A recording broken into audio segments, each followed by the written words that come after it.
Kaixo, egunon lankideok eta ikusentzuleok gaur ere hegoaizea dabil, baina atzokoarekin zerikusirik ez. Atzo goizaldean eta goizean ipar isuriko leku batzuetan 20 graduko temperaturarekin esnatu ginen, gaur askoz freskoago dago, izan ere atzo iluntzean, gauean, gauerditik goizaldera ekialdean zaparradak eta zaparrada mardula bota ditu.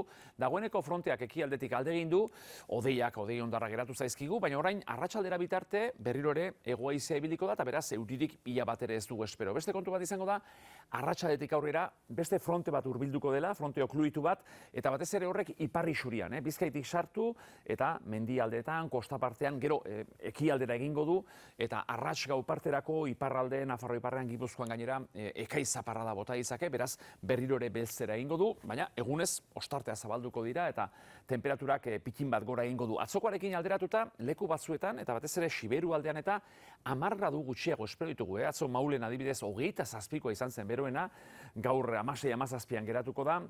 Zerikusirik ez, atzoko eta erenengo beroenekin, 18 gradu kostan, 19 Tuteran, Gasteiz 14 besterik ez, hau ja beste egoera bat da. Dena den, bihar goizean berriro hego-mendebaldeko haizea izango da, gero frontea sartuko ditu, bihar arratsalde gauean larun batean euri dezente eta giro freskoa, eta oraingoz igandean ateri xamar, hori bai, bero konturik ere ez dugu izango igandean.